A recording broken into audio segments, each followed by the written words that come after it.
Feng shui നിങ്ങളുടെ വീടിന് ജീവനില്ല എന്ന് തോന്നുന്നുണ്ടോ? വീടിന് ജീവനുണ്ടോ? ഈ രണ്ട് ചോദ്യങ്ങളാണ്. വീടിന് ജീവനുണ്ടോ? ജീവനില്ലാത്ത വീടാണോ? നിങ്ങൾ ചെയ്തുകൊണ്ടിരുന്നിട്ടുള്ള ബിസിനസ്, തൊഴിൽ മേഖലകൾ വ്യത്യസ്തമായിട്ടുള്ള രംഗത്ത് നിന്ന് നമ്മുടെ ഉപജീവന മാർഗത്തിനായിട്ടും വൻകിട ബിസിനസ്സിനായിട്ടും സാമ്പത്തിക അഭിവൃദ്ധിക്കുമായിട്ട് നമ്മൾ പല തൊഴിലുകളിൽ നമ്മൾ ഏർപ്പെട്ടിരിക്കുന്നു. ആ തൊഴിലിൽ എന്തെങ്കിലും മന്ദത വന്നിട്ടുണ്ടോ? ബിസിനസ്സിൽ എന്തെങ്കിലും കുറവ് സംഭവിച്ചിട്ടുണ്ടോ? അങ്ങനെയാണെങ്കിൽ അത് വാസ്തുദോഷം കൊണ്ടാണ് എന്ന് നിങ്ങളുടെ വീടിനുള്ളിലോ പുറത്തോ എന്തെങ്കിലും പ്രശ്നങ്ങൾ ഉള്ളത് കൊണ്ടാണ് എന്ന് നിങ്ങൾ വിശ്വസിക്കുന്നുണ്ടോ?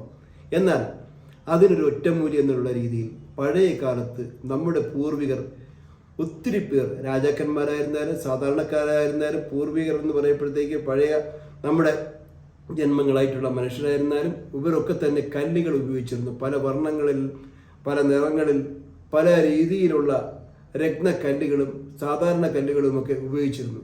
എന്നാൽ നിങ്ങളുടെ വീടിനകത്ത് പുറത്തോ വാസ്തുദോഷമുണ്ടെങ്കിൽ നിങ്ങൾക്ക് ചെയ്യാൻ പറ്റുന്ന ഏറ്റവും വലിയൊരു കാര്യമാണ്, നല്ലൊരു കാര്യമാണ്, ആ വസ്തു ആരുടെ പേരിലാണോ ആ ആളിൻ്റെ കല്ല് ഏതാണെന്ന് പരിശോധിച്ച് അതിന് ശേഷം നമ്മൾ തെക്ക് പടിഞ്ഞാറ് വശത്തായിട്ട് 6 അടി താഴ്ചയിൽ ഒരു കല്ല് അവിടെ കുഴിച്ചിടുന്നത്, ചെറിയൊരു കല്ല് അവിടെ കുഴിച്ചിടുന്നത് വാസ്തുദോഷമകറ്റുവാൻ ഏറ്റവും പ്രധാനപ്പെട്ട ഒരു കാര്യമാണ്.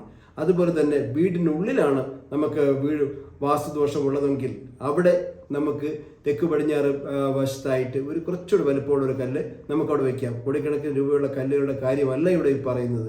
സാധാരണ മനുഷ്യന് താങ്ങാൻ കഴിയുന്ന രീതിയിലുള്ള കല്ലുകളാണ് പറയുന്നത്. അമേരിക്കയിൽ നിന്ന് വരുന്ന ഗ്ലാസ് കല്ലുകളെ കുറിച്ചല്ല പറയുന്നത്. യഥാർത്ഥ കല്ലുകൾ നമുക്കിവിടെ കിട്ടും. ആ കല്ലുകൾ തന്നെയാണ് വെക്കേണ്ടത്. വളരെ ചെറിയ വിലയ്ക്ക് കിട്ടും. 2000 രൂപ മുതൽ 3000 രൂപ മുതലുള്ള കല്ലുകളൊക്കെ നമുക്കിവിടെ വാങ്ങാൻ കിട്ടും. അതുപോലെ തന്നെ ഗവൺമെൻറ് അംഗീകൃത സ്ഥാപനങ്ങളിൽ നിന്ന്, അംഗീകൃത ലാബുകളിൽ നിന്ന് നമുക്ക് ടെസ്റ്റ് ചെയ്തിട്ടുള്ള കല്ലുകൾ വരെ നമുക്ക് വാങ്ങാൻ കിട്ടുമെന്നുള്ള കാര്യം നമ്മൾ ഓർമ്മയിരിക്കണം. ഒരു വസ്തു പലരുടെ പേരിലാണെന്നിരിക്കട്ടെ, പലരുടെ പേരിലാണെന്നുണ്ടെങ്കിൽ നമ്മൾ എന്താ ചെയ്യേണ്ടത്? 6 അടി വ്യത്യാസത്തിൽ അവരവരുടെ കല്ലുകൾ കണ്ടുപിടിച്ചതിന് ശേഷം നമ്മൾ അവിടെ കുഴിച്ചിടുകയാണ് വേണ്ടത്.